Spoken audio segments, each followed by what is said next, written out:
Assalamualaikum warahmatullahi wabarakatuh.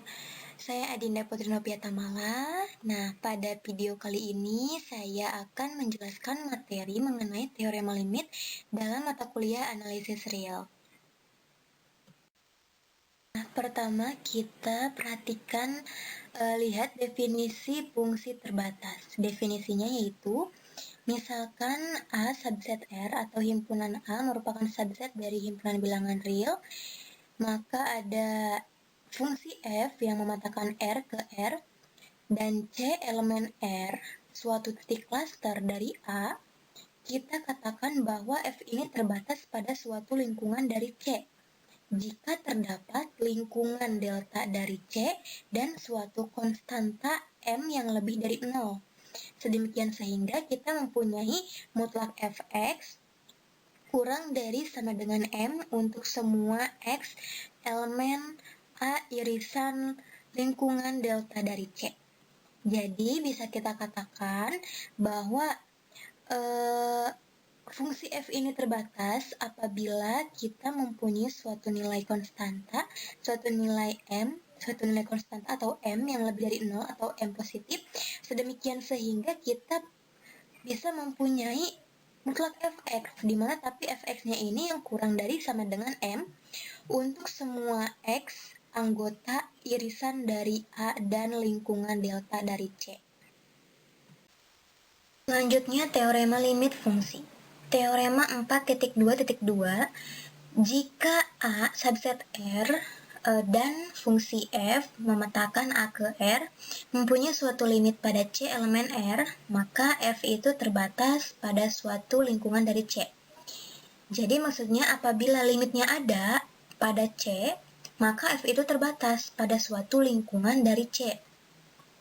Untuk pembuktiannya, jika L sama dengan limit fx dengan x mendekati C, maka oleh teorema 4.1.6 dengan epsilonnya itu sama dengan 1, terdapat delta lebih dari 0. Nah, maka sedemikian sehingga jika x-nya dikurangi C itu lebih dari 0 dan kurang dari delta.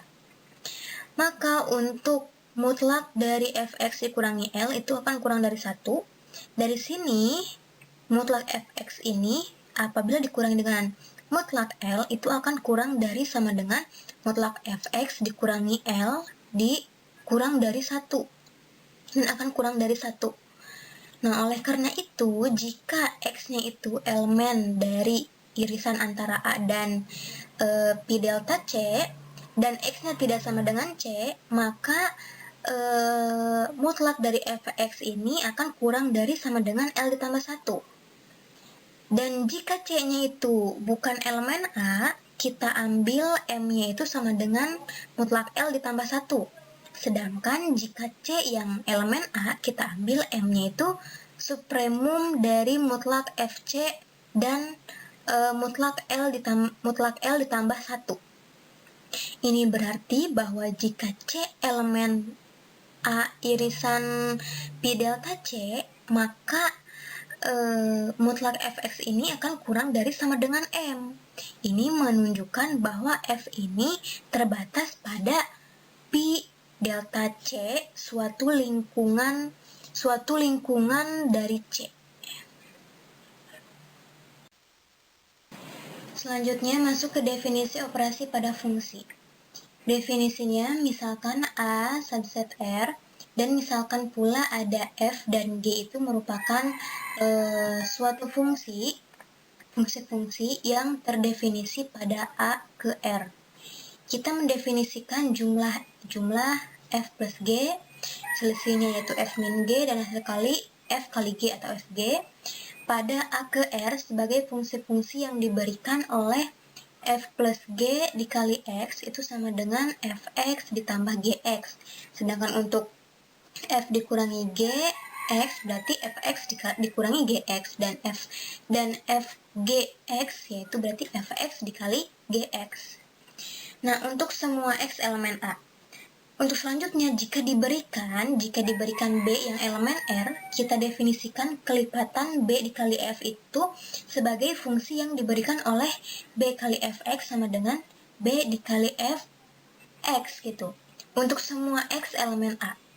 Nah, akhirnya jika ada fungsi lain Hx yang tidak sama dengan 0, untuk X elemen A, kita definisikan hasil bagi.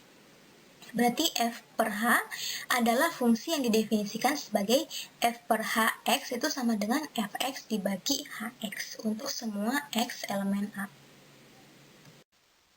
Ini yaitu teorema 4.2.6 yang berbunyi misalkan A itu subset R, himpunan A merupakan subset dari himpunan bilangan real, di mana ada fungsi F yang memetakan A ke R dan C elemen R, suatu titik cluster dari A.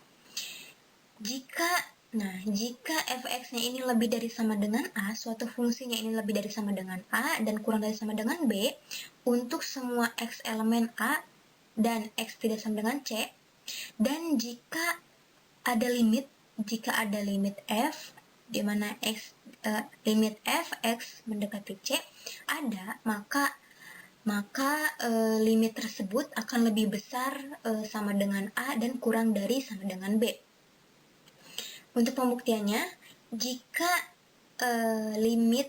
L itu sama dengan limit f x mendekati c, maka jika xn ada sebarang xn, sebarang barisan bilangan real, sedemikian sehingga c-nya ini tidak akan sama dengan xn elemen A untuk semua n bilangan asli. Dan jika barisan xn-nya ini konvergen ke c, maka barisan fxn ini konvergen juga ke L.